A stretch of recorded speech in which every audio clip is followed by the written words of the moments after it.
Welcome to Think Out, the monthly debate series of the Institute of Science and Technology for Humanity at Nanyang Technological University in Singapore. At the Institute of Science and Technology for Humanity, we address societal challenges through transdisciplinary team research, combining the latest in science and engineering with deep domain knowledge from social sciences, humanities, business, and the arts.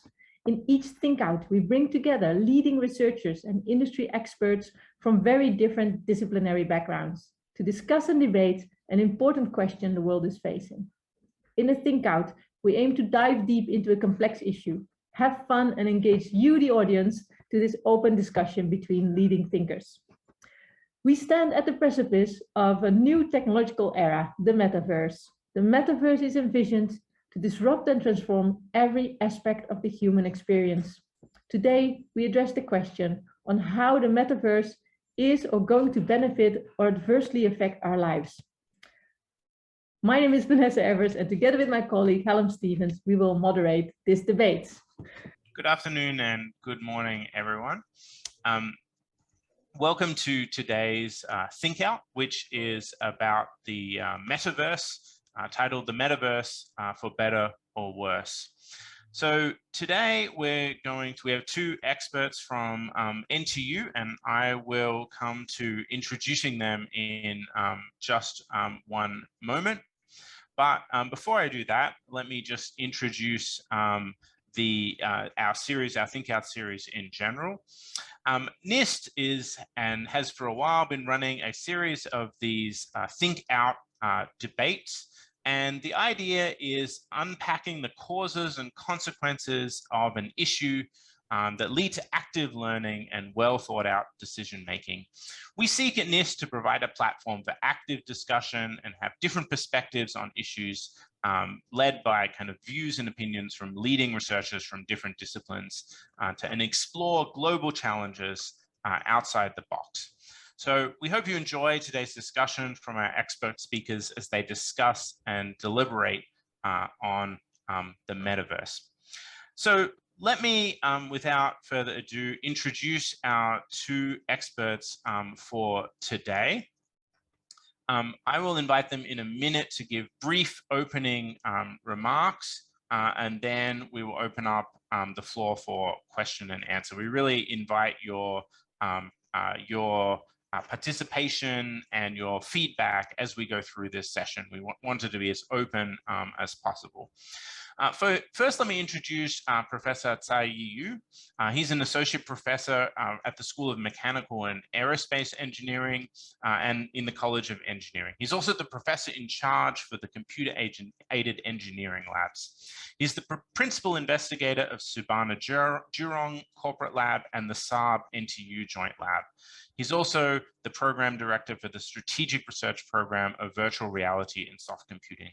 He holds a PhD in mechanical engineering, a master's in computer graphics and computer-aided geometry design, and a BSc in computer-aided in pure mathematics. He's been doing interdisciplinary research related to virtual and augmented reality, robotics, artificial intelligence, and its applications in building, construction, healthcare, and education.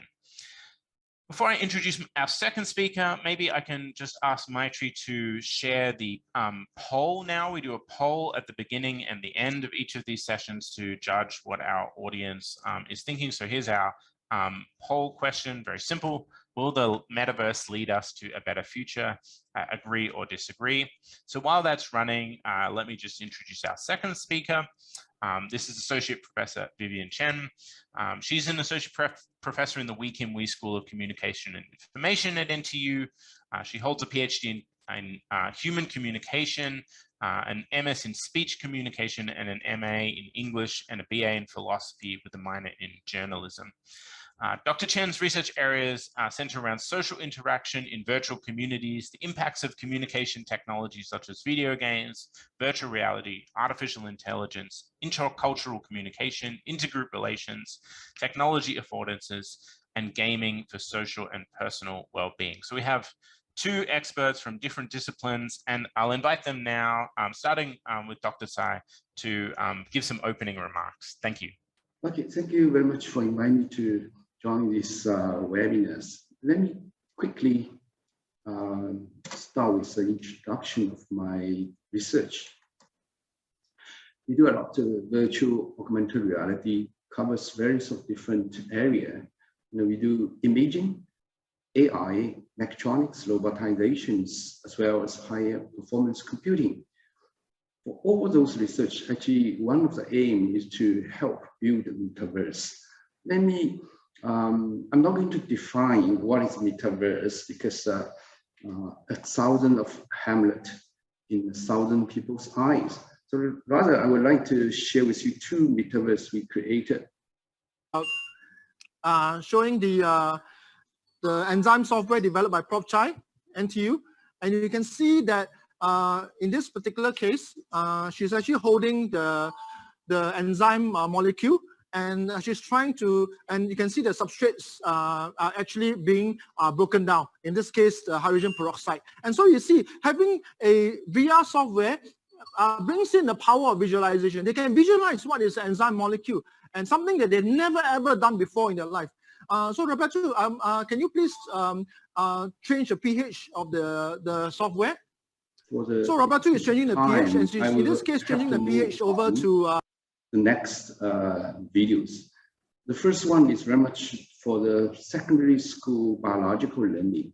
The one here you see is actually my NTU student. They use the technology we developed for learning of jet engines. You see, we model very complicated structures as well as simulate the dynamic process. Okay. In general, at least from my personal perspective, Metaverse can help improve our life from education to healthcare to engineering. Okay. Now let me share with you what we are currently doing in NTU. In NTU, it's Hive buildings. We have one classroom called Battelle classroom. You see, our student is use a classroom learning by playing.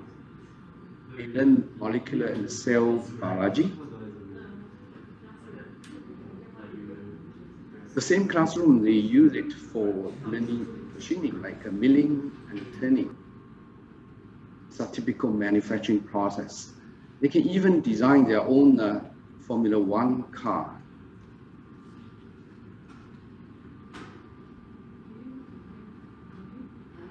Okay, last but not least, our students actually use the same technology, learning something very abstract, like in mathematics, we have skew line, we have shortest distance, okay, we have vector geometries. So all this actually is part of our education metaverse kinds of research. Due to time constraints, I will have to move on to the next part, medical metaverse. This is part of the work we collaborate with the Singapore General Hospital National Cancer Center and the Institute of Molecular Cell Biology. Our idea is to build a multi-scale kinds of metaverse, not only having cancer tumor kinds of shape object, and also include cellular structures and gene, even molecular kinds of informations. Okay, so this way we work closely with clinicians, and this is one of the latest paper published in our paper published in the breast cancer research and treatment. The third metaverse we were currently actively working on is related to engineering metaverse. Our idea actually is to come up with an automatic approach or solution to reconstruct metaverse for building or for constructions. In this case, we use a representation called building information models. Okay, you can take a look, see this research. We use laser to digitize the interior of a building. It can be a HDB apartment, 5 rooms, 4 rooms, or an office area, or a workshop. So from millions of those so-called point clouds, our AI comes in. We recognize various of different components, being a slab, wall, windows, being something called column or beams. So this way, the automatic solution is to really save time. Let's say conventionally, we use software to build such metaverse. Easily can have a few weeks, a okay, or even months. Here now, use the AI approach, we can make it happen in 20 minutes. Okay, in summaries, I think this is my last slides. What we are talking about Metaverse, to me, is actually it's integration of various of different enabling technology from AR, VR, to artificial intelligence, simulation, serious game, robotics, IoT, digital twin, 3D printing, or even blockchains. Okay, what required for such a research is very much interdisciplinary research as well as educations, and also require a lot of industry and academic kinds of collaborations. For that, I close my introduction. Thank you very much. Thank you very much, Dr. Tsai. I now invite Dr. Chen to give her introduction. Thank you. Hi, everyone. Welcome to this webinar. Thank you for joining us. Before I start, I think if you look at my background, you probably have guessed that I study video games a lot. I play games a lot. All these avatars that you see in my background are the games and VR environment my team has developed over the years. And this will link to the focus of my talk today. My presentation is going to really focus on the social aspect of what my research has found in the past decade or so about how social life is like in game world, and how I view these type of possible phenomena to continue into the metaverse. Okay, so I have 3 points that I would like to make. The first point is that I'm arguing that we need to relook at the way that we think of reality. I don't think that distinction between online, offline life and the distinction between real and virtual is no longer valid. At this point, I do think that from my research, when we interview a lot of people who play MMORPG, a lot of times their reality is really blended. The virtual life and the real life are sort of hand in hand together, and a lot of times because of the technology, reality is really extended. So in some of the research I've done, for example, we've had people who play games and they literally feel like they live in these 3D gaming worlds, and they really view these kind of gaming world as a real place they actually live in. The second picture is a augmented reality mobile application that my team had developed. From here, what we have done was we took people through this geolocation area in Red Hill, where players actually go and catch the AR object. This is like a Pokemon Go, but without the Pokemon. But the result of this research really suggesting that people are really moving on to this whole idea of, you know, the technology, the virtual and real object, we can potentially blend it in together in everyday life. And the second point I would like to make, and this is linking to why I made the argument that reality now is blended and extended, is because from my research, I've found that a lot of times when people are in the virtual environment, what they really focus on is how they perceive who they are in these virtual world and in relation to others around them. So these are the 2 games that my team had developed. What we have really looked at was that when you are actually taking on an avatar and you have a virtual identity, and how do you really perceive this gaming world, and how does that really link to what might be your psychological attitudes towards the different groups around you. So these kind of research we found basically through certain kind of game mechanics that people do change perceptions about how they relate to the larger societal groups, as well as the gaming environment in general. Okay. My second argument, which is also something I think would become super important if the metaverse really become realized, is this idea of this blending between digital 3D representations and your own identities as human beings. So what I'm arguing is that basically in the virtual world, but also maybe in the future of the metaverse, what people usually would do is that there's a lot of evaluations about what I do, what I say, how I express myself, the representation of myself, and how my virtual character would look like. And at the same time, to couple with that, the possibilities of multiple identities will become really, really wide. It's no longer of the idea of I'm just Vivian. I'm also going to be this person right here. I'm also going to be this little guy here. I can also be this 3D, 2D characters. I can be any of the people on my background, basically, when Metaverse is realized and when people are able to take on these various digital identities. So let me give you some examples. So in terms of expressions, in my past research in MMO, a lot of people really care about the digital representation of them. And it ranges from, you know, like this is a free character in one of the 2D games. Now, this was my old character in World of Warcraft, which is relatively free. I just have to spend a lot of time to enhance my armor. Now, looking at this is one of my students' fabulous character, which she worked very hard for. And this, then you need people, money, time, you need really invest in all that. But this makes a lot of sense for a lot of players, and they are willing to spend the money and time and effort because this is about expressions of themselves. And I think this will become super critical into the future as well. Now, the second thing I would also want to argue about is that we're going to see a lot of the identity fluidity and the shifting going on. So, for example, this is one of the virtual reality characters my team developed in one of our experimental studies, where basically the technology nowadays is already able to assign you a new identity. So the moment you come to my lab or the moment you get into my virtual reality environment, I will basically tell you you're now a different person.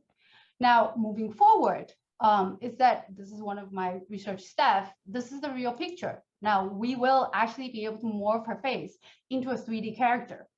Now, that's what technology is able to do now, but it also enables this possibility of, this is another, my research engineer, but you're actually going to be able to edit and decide how you want to look like. So if you wanted to have a perfect face, you're going to be able to into the future. Now, these are also important for humans, especially when we're moving on to the 3D representation type of world. The other thing that I've also noticed is that in my research, a lot of players and gamers actually do think of these what we call non-player characters, which is these 3D either AI generated or pre-designed gaming character or VR character. In my research, we have found that people are able to actually form parasocial relationship with these non-existent real humans. They are really just characters in the game, but people are actually able to feel connections with them, identify with them, and then behave sort of like them as well. So I think that into the future, it's also important to look at how actually humans will start to perceive AI or these kind of gaming characters as a real human being and having that kind of interaction. My last point was this idea of between the decentralized online community, virtual community versus more centralized socio-techno structure. In my past research, what I found is a lot of times in the virtual world, gamers' behaviors were really much influenced by the social norms within their community and their relationship with these people around them. And that a lot of times will go beyond what the gaming company and also the gaming environment allows them to do. So in other words, there's this more decentralized sort of community spirit and developing their own norms and things like that. But at the same time, in my research, I've also noticed that a lot of these social behaviors and relationships are really dictated by what the gaming companies will provide the gamers to play with. So there's these two aspects that I've observed in my research. So because in my research, I look at both prosocial and antisocial behaviors in games. So if you look at these pictures on the left, these are people who are dating in video games, because games are no longer just for entertainment. That's also for social connections. So they do feel this kind of affection and connections, and then they start to build their own little world in this prefab kind of gaming world. Now, at the same time, my research on the more toxic behaviors and these game cheating behaviors would also show that, okay, now gamers sometimes, even though the gaming companies are governing these kind of behaviors, but they also find their way out and do something about it. So I'm seeing this kind of power struggle that is happening in video games, and I'm thinking in terms of looking into the future, in terms of metaverse. One of the excitement about metaverse is this possibility of decentralization, this possibility of we don't need a bank, we don't necessarily follow government, or maybe we'll get out of the gaming world and decide what kind of environment we would like to build ourselves. So one example I could give you, this is also from one of my earlier research on the place and this and how people think about their gaming world. So Blizzard started this game, which is a classic, and they stopped it, but then our gamers started actually their own copy of it. Gamers actually just rebuild it, run their own server, and they continue the classic game because they didn't like the newer patches.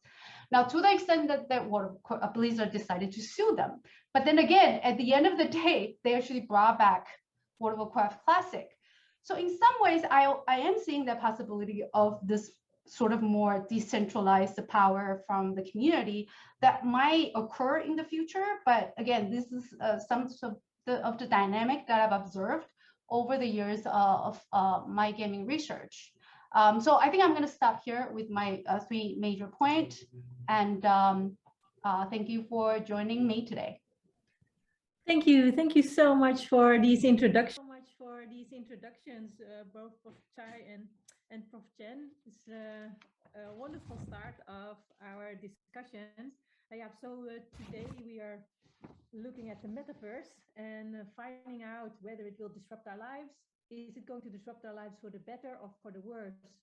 There was a poll question that was run at the start of your discussions, and out of the poll question, which was the metaverse will lead us to a better future. So the metaverse will have a lot of positive and beneficial consequences for us. 53% of poll respondents agreed and 47 disagreed. So it's a little bit of an even mix of people who think for better and people who think for worse. And of course, the metaverse has a lot of attention right now.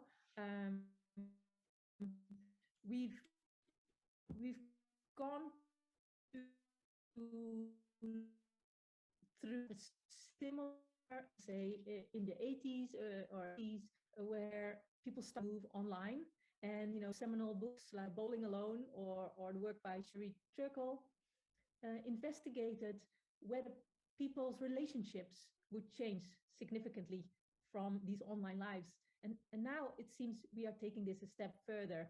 Not only are we kind of online textually, but we have a much more physical presence, social presence, emotional presence, perhaps in this virtual reality. So to kick things off, I kind of had 2 questions in this area for each of you. The first might be Prof. Tai, are we there yet? Can we say that the metaverse is here, or are there still challenges to overcome? Are we close? What is needed to truly say, yes, this metaverse exists, and we can really say that we can speak of something called the metaverse. And then, Prof. Chen, even if we may not be exactly there yet at the metaverse, looking at this kind of previous research on how our lives change, but especially how our relationship changed. I mean, I remember when online dating first started, people were like, oh, those are not real relationships, as if somehow they were less valuable. It was less real. And of course, now we think very differently about that. And what are your thoughts on, as the metaverse develops, and Prof. Tai will tell us a little bit more about where it is in process, how that might impact the way that our relationships develop in a different way from what we know from the 90s. So Prof. Tai, maybe first I'll ask you to comment on where we are with this metaverse. Are we there yet, or are there technical challenges still to overcome? Yeah, that's an interesting question. And could you speak a little louder, Prof. Tai? Sorry. Is that better now? Not really. I'm afraid you'll have to really yell. Hopefully now it's better. Okay. So the question itself is talking about whether we are there or not. In fact, software engineering, we always have so-called version 1, version 2, version 3. Perhaps at this moment, the metaverse is not yet in version 1.0, but at least we have 0.1 or 0.2, 0.3 kinds of status. And to me, metaverse itself is an integration of various different components, including AI, virtual augmented realities, digital twins.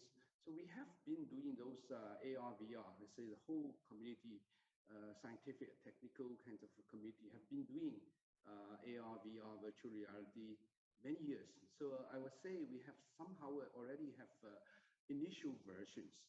And compared to the different industry, maybe social media is much better at this moment.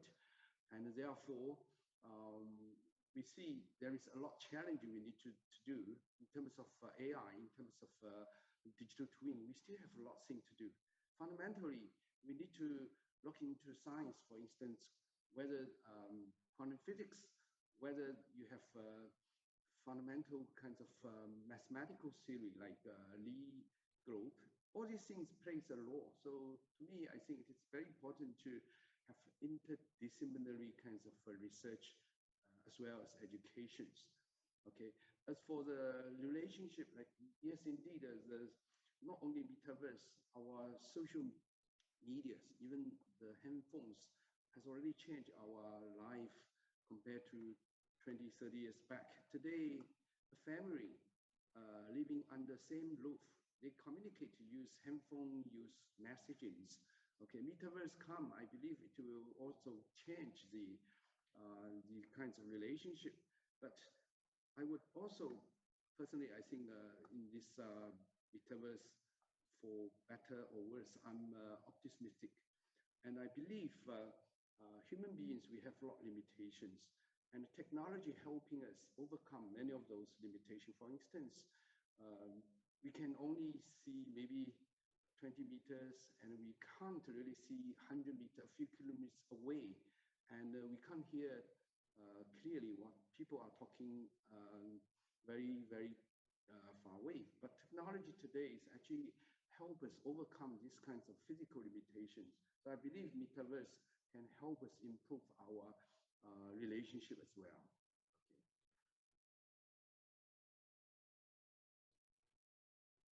Okay. Thanks. Yeah, go ahead, Dr. Sam. Yeah, so, oh, sorry, Vanessa, were you going to say something? Okay, so I think I'll open with actually answering also one of the questions from the live Q&A, which is, what is the definition of metaverse? So the way that I see it is that metaverse is going to be a world where people do live lives, but through 3D representations, through the 3D avatars in different shapes and forms, which would then lead to my answers to the question about what does it mean for social relationships. I think that one, the boundaries and the borders in terms of thinking about how groups are formed and how we actually slot people into different identity groups will be slightly different, because metaverse will allow that kind of more fluid boundaries. And plus, going back to my point about the possibilities of multiple identities, I think people are going to form relationships not so much based on the traditional social identifiers, but it's more about at that moment, what exactly is the salient identity that one might want to portray? Or within this particular community, what exactly is the identity that I want to have? For example, I could be this historical character here. Wait, sorry. Here.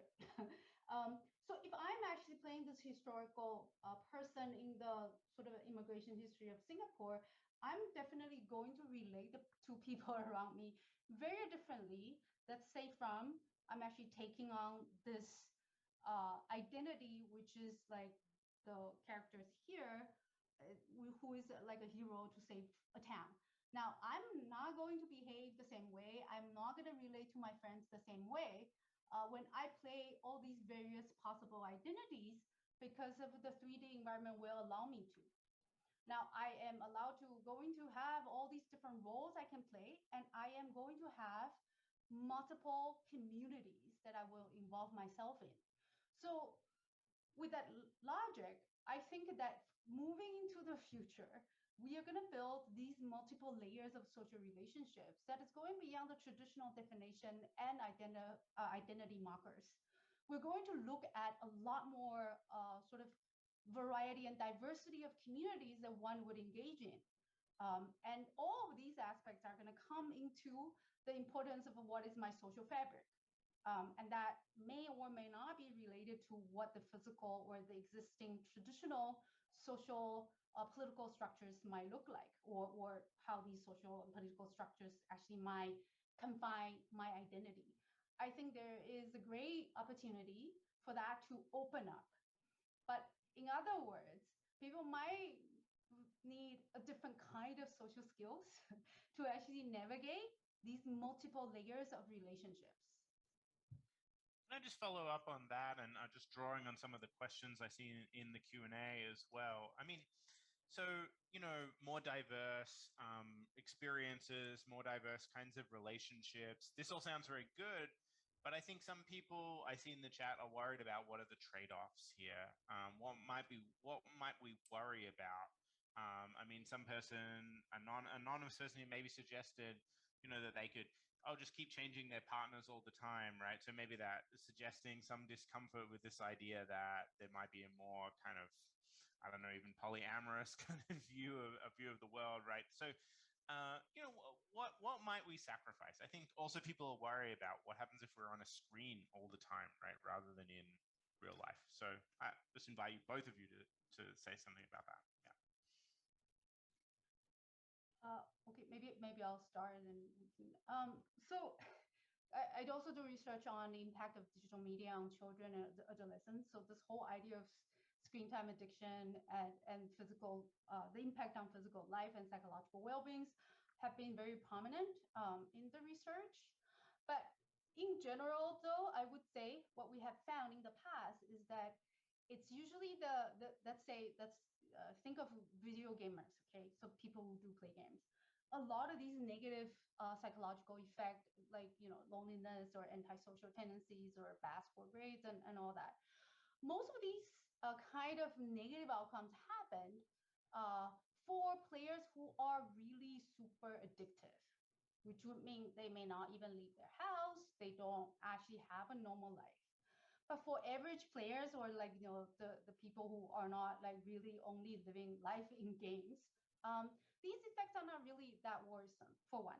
Again, I am actually not totally holding a very sort of optimistic kind of view, because I study antisocial behaviors in games. So for one, that's that. Now, in the research, we've also seen that there are certain protective factors that can actually sort of protect humans from some of these negative effects. For one, we must educate children or adults on self-regulation, understanding and becoming aware of the kind of technology usage and the potential harms and benefits. So that's very fundamental. But in my research, we did see that people with high self-regulation skills tend not suffer these types of negative impacts. Now, for children, for example, if effective parental mediation is in place, if co-playing and discussing what it means of technology use is in place, typically these children are also fine. Now, there's of course another way, which is to think about what is the role of the technology or the tech companies might play. So for example, in China now, they're basically saying that if you're underage, you can only play like half an hour or an hour. I can't remember exactly, a day or a week or something along that line. So there is also some solutions that we've seen from the very tech side, which would just be, I'm going to control your access. Now, that's effective to only a certain extent, because, you know, you can always pirate your own server. You can always, you know, have sharpening up your programming skills and then figure out what to do. So I personally don't always want to go there. I do believe, though, that having that open mind and really knowing how this technological features actually might lead to certain kind of behavior will actually help human beings to think through and what technology really means to us. I know it takes a lot, but in the research that I've done, it's giving you a better long-term effect than just saying cut it out, or like, you know, you can't have a power now, like let's unplug the entire power, or let's unplug your internet connection. In the long run, it's much better to still very much think about it from the humans, like how do we actually handle it ourselves, and how do we educate people to really understand what that really means. So I think that's from the research that I can kind of give that type of advice. I do think though, however, moving into the more virtual or blended reality, humanities will not suffer in that sense, because we will not get rid of our physical body. So in a lot of ways, I would say that a lot of times now we see people really thinking about this technology and virtual world as becoming part of us. So this concept about the virtual human is being debated right now in research as well, right? So one of the argument is that basically now your Google, your Siri, your mobile phone, all of these are extensions of you, right? So because it enables you to do a lot of things, including build your social relationships. So I do think there will be some trade-off because you have only 24 hours a day. So, but then again, that is the balance that I think as we move forward and as technology develops, we will be able to see a lot more how human beings might negotiate that boundary and limitations. But again, I still think everything comes back to what exactly is the human need, and how exactly do humans really negotiate that relationship with technology, because that then will have that impact on how you build your relationships around you. Great, thanks. Thank you so much. Taking that aspect actually a little bit further, Prof. Tai, I wanted to ask you about inclusivity of the metaverse. So if it is indeed, like Prof. Chen says, kind of a discussion that people will have with this technology, how it develops. When we look at inclusivity, so some people cannot participate in the workforce because they might have a physical problem that doesn't allow them to be mobile, or they might have mental issues. There's a question from the audience from James Stan who says, okay, there are people with bipolar mental challenges. You know, will the metaverse cause more problems on that? So it may be possible to use the technology to create a level playing field, allow for a world where even if you have the issues or problems or disabilities, that you can, that the technology can make up for that. Or we might, like have a even more social than face-to-face social, because in a metaverse, then nothing is stopping us from knowing the heartbeat of the other person, for instance, or any other information that we cannot, normally we don't have any senses for. So could you, Prof. Tai, give us a kind of vision of the future of how, the playing field might be leveled or not, or what kind of beyond human interaction might be possible through the metaverse? Yeah, very much. I would like to use one of the projects we did several years back.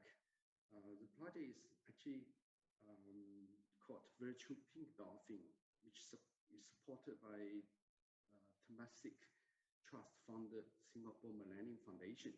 Okay, the idea actually is to develop a communication tool to help children children with autism. Okay, so we work very closely with a special needs school called Asia Women's Welfare Association Special Needs School. You know, many of those kids actually, they have different kinds of mental disabilities, and living skill, learning skill, job skill, all at different levels. Some of the kids actually have problems. So we realize actually virtual reality can provide a platform so that they can learn, for instance, a shopping skill. in the virtual environment, and we create a virtual reality classroom for the school. So kids actually doing their showering in the virtual environment. Okay, they can learn how to cross the junction without have any safety kinds of issues. And we also managed to create a number of job skill kinds of training. For instance, how to do cleaning in terms of fast food restaurant. Those are simple job, but still, I think those kids in specialist school, if you can provide them such kinds of training opportunity earlier, then they have a better chance to, find a job in after they leave the school. Okay, so all these things telling us actually VR and AR, Metaverse, is actually provide a missing link between those different peoples and different inclusiveness. Therefore, indeed, is a key point. And we want to have such a technology can provide those people in need. In the conventional way, it's hard or difficult for them to achieve. Right? At the same time, I think in the futures, Metaverse, they have indeed a lot of potentials. To me, I was imagining maybe 10 years, 20 years down the road, when you wake up in the mornings and your avatar, your virtual version of your digital twins will tell you perhaps you need to pay attention. Maybe there is a flu come to you sometimes soon, so you need to do some kinds of preparations. And when you are going for a meeting in the afternoons, perhaps a week ahead, you are already informed by your personal devices. This is, of course, another virtual avatar telling you, in order to do a good negotiations, perhaps you need to attend lectures offered by in XYZ university in a specific kinds of area. So I think today we have already quite a well-developed kinds of information technology, but still not enough. Metaverse is to have all those pieces of technology integrated, make it intelligent, automatic, so our life become much easier in the sense of what you need. It's actually something we call something like technology in demand. Yeah, that's the things I think I'm always optimistic for the technology, particularly for Metaverse. Okay. Prof. Chai, that's very interesting. When I hear you speak, it sounds a little bit like the difference between VR, AR training, for instance, for children with learning difficulties, and the metaverse is this whole different relationship you have with yourself rather than with other people. There's a virtual twin of yourself that kind of lives its own life in this metaverse, and there's an interaction between you and that virtual twin. So I thought maybe, Prof. Chen, that's something you might want to comment on. It's maybe the relationship to ourselves that might change most. So definitely, as I was talking about earlier, right, the whole reason I argue that the reality is no longer offline, online, it's precisely because how we think of how I, myself, relate to other people around me as well as the environment around me.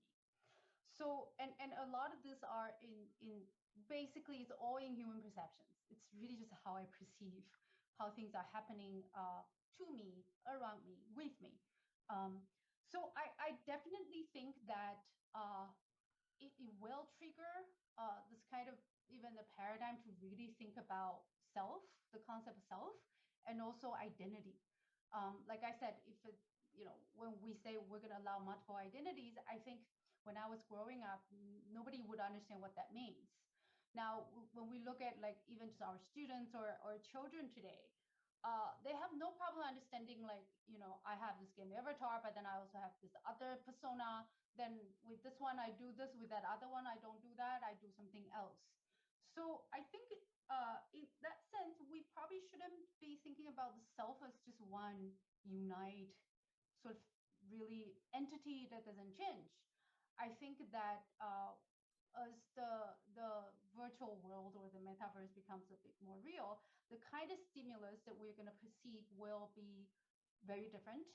And we will be seeing, I think, that the generations that grew up with that kind of more native digital identity will have a different way of thinking about who they are. So the kind of risks that they might actually take into the metaverse will also be different. And this is, again, going back to also the idea about the way the metaverses may be structured can be a more decentralized way, in the sense that you can have your multiple digital identities and now you can own them. Now, in the past, in Web 2.0, we don't own them. So like, even if I have developed these avatars, you come and play my game, you don't own them. These are still very much in that game. Now, the metaverse into the future might allow you to own something, which may not be just objects. We are already seeing people buying objects, lands in Roblox or sandboxes. But I think that in terms of identity, it might also play out in a similar way. Is what is this identity that I own, that I occupied in the digital world? So I do think that there will be a shift in terms of thinking about who am I, how I relate to myself, and how I actually negotiate my physical body, and how this physical body linking into the virtual world through these kind of perception, sensory, and psychological mechanisms. Thanks. Maybe, I mean, we had a lot of great questions in the chat, and I think, your responses are raising even more as well. So, but maybe I want to go back to Prof. Tsai for a minute and ask, I mean, you spoke a lot about convenience and, making our lives easier by putting things in one place. But there's a question here also about, again, about the risks, I guess. And in particular, this question is about scams, right? And in some sense, maybe it's really asking the question is, will this make us more vulnerable, right? By spending even more time in these online worlds, we're already at risk, as we all know, from scams. This has been a big issue in Singapore over the last few weeks. Will our privacy be even more compromised? Or are there ways that we can imagine doing something to mitigate that? Okay, yeah, in fact, indeed, there are lots of discussions. As I shared earlier, my opinion is to have Metaverse integrate various of different components. Many of them are enabling technologies. I mentioned about blockchains. In fact, the blockchain today is not really well integrated in these virtual realities. I believe many of the worries, I say, whether overuse of technologies, whether you have kinds of scam. So all these things, if we have decentralized kinds of blockchain technology integrated, managing of the usage, and also, who is doing what kinds of things, of course, under certain privacies and identities kinds of maybe laws, maybe regulations. So there are chances we can minimize such kinds of potential issues. So for me, again, I think the integration of technology will play a more and more important role. AI alone, virtual reality alone, may not be sufficient to make this metaverse really running or functioning very well. Thanks. Maybe just one follow-up, since you both mentioned the word decentralization now. But I must say, I'm confused because we're using this term metaverse, which is, Mark Zuckerberg's term, right? So it comes from a very specific company. So when I think of metaverse, I think centralization. I think big Facebook, big nasty Facebook. So how do we get from that to decentralization? So I think about this question a lot as well, because I really do see that contradiction as well. So at the beginning, when metaverse, when the term started last year, my initial thought was, oh, well, it's just going to be shifting government powers to the Meta or to Roblox or to sandboxes or NVIDIA, whoever the big tech companies who's actually going to build the infrastructure to allow all these virtual activities to happen. And that's, of course, is also one of my concerns, because I felt like that will not actually allow more inclusivity, in the sense that you know, in the large social structure, that kind of centralized power is still going to be there, right? So that's sort of, initially I did think quite a bit about that. And let's not forget about countries and places where they don't even have mobile connections, when they don't have 4G. I mean, you know, that's not even talk about 5G and 6G, that's probably required for the metaverse. They don't even have the basic access, right? So now, at the very beginning, I really felt like it may not be so good, even though there's a lot of these kind of discussions about, hey, here's an open world for everybody. I think it is really going to be a big problem in terms of access and who's the gatekeepers. So later on, my thought kind of shifted a little bit, thinking about, well, if, let's say, okay, in the ideal world, that we do sort of believe in this whole idea of community, okay, this whole idea of we start as a group of people and we have a common goal.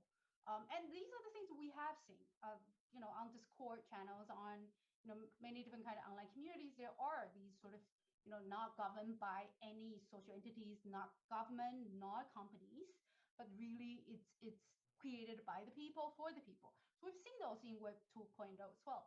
Now, I think that one of the ways we can think about this as well, and this is of course coming from the whole, you know, blockchain and all that, where they do allow certain space where you don't have to get permissions, let's say from a bank, or permissions from Facebook to plug, like for example, one of my games. I have to get them to agree so that I can put my game on Facebook, right? So I think there's some space there, but it does require the whole humanity to really say, okay, we're going to build this together, instead of that's way for Meta, for Roblox, for sandboxes, for all the big companies who have money and resources to actually take their share first, and they will give it to the common people. Now, I'm not exactly sure how exactly that movement might look like, but I think that it does require everybody to have that kind of civic participation mindset. Like, if the metaverse is inevitable, everybody should be in it. And it's not just because I want to make money, or like I want my digital land, you know, or I want my mansion, but it's also because if we're moving forward, and this is sort of a human evolution, then everybody should be in it. Even the people who might be in a more vulnerable situations, we need to have room for them to also be engaging in this kind of discussions. We need, this is sort of an older argument about when you design something, you wanted to be inclusive, you tend to have to involve your users. You want to actually know what are the things that can be done so that we're addressing everybody. I mean, it's not possible, but most of the people's needs. And what are we really ignoring? We're already seeing this world being very divided, okay, after COVID-19. Now, if we're moving forward, there is really that need to have the kind of platforms for people to be engaged in this kind of like, what is the future for us? So I think it's super critical, but like I said, I think to realize that it takes multiple layers of organizations, including top-down and bottom-up kind of efforts, to be able to have a meaningful conversation so that we can try to manage the potential harm and not exclude majority of the people. Because you know, as the things are going, if we only think about you need internet, we're already excluding half of the humanities because they don't have stable internet connections. How can they be even part of this new world? They won't be. So there are some really fundamental questions that have to be addressed. So I don't have a $1 million answers, but thanks. I have one very last question that's very brief, but I want to run the poll again. So let's see if people's opinions about whether the metaverse is going to be for good or for bad have changed. So let's put that up now. There it is, should be on the screen. Please go ahead and respond. But just a very brief question that I'd ask both of the panelists to respond to very quickly. How long is this going to take? How long do you think? I mean, I hate to ask for predictions. I'm a historian, I hate predictions, but nevertheless, I'm going to ask it. how long do you think it's going to be before we're all kind of, you know, a significant amount of our experiences is in some kind of metaverse-like space? Dr. Tsai, maybe I'll ask you to go first. Yeah, it's hard to say the metaverse, this ideal kinds of metaverse should include everything together. Then it will be a very long-term kinds of things. But at the same time, I think we do have already like web, internet technologies. We have game. We have virtual augmented reality. So for that purpose, I believe social media will have much faster to see the metaverse kinds of solution will be available. Educations, healthcare, and engineering. Okay, those have less issues related to maybe softer science kinds of things. Okay, indeed, this is require a lot of efforts from the entire communities, and everybody can play a role. I mean, content development, particularly for metaverse. Okay, the content development part will again be in the centers, and for many of those scientific, accurate kinds of content creation, you can't rely on only a small number of experts. Therefore, this may have kinds of latencies. So somehow I think we need a lot of other technology to support, to help work together. Therefore, you can have better tomorrows. Okay, thank you. So, I mean, Harlem, you're a historian. So, I mean, if we go back to Web 2.0, remember the dot-com boom in the 2000s, and now we're in 2020, right? So if we just kind of use the history as a lesson to think about, you know, it took us 2 decades to get to e-commerce, right? Like to get to digital wallet, sort of, you know, I don't need to carry cash, right? So I don't think it will be very soon, because for one, I think the infrastructure, and like Prof. Tsai was saying, there's so many of different variety of technologies need to be in place for it to really happen. And number two, the way human process information also needs time to evolve to sort of respond to how we live our lives. I mean, we're very adaptive for sure, but for the entire society to really moving into that, I do think it will take some years, like quite some years. Thanks a lot. And on those wise notes, it brings us to the end of our Think Out debate. Thank you so much, Vivian Chen. You're an expert in social interaction in virtual communities, and Tsai Yu, specialized in virtual and augmented reality, robotics, artificial intelligence, and their applications. So as a token of our appreciation, the world famous Think Out debate water bottle is coming your way. You don't know this, but this is a huge collector's item. But we thank you so much for joining us and for all your wonderful information that you've shared with us. Audience, thank you so much for your participation. Please follow us on our social media platforms, Facebook, Instagram, Metaverse, and Twitter to learn more about this debate series and access the research papers and more information on both of today's speakers. And we look forward to you all joining us for future Think Out sessions. Thank you very much. Thank you. Thank you. Thank you.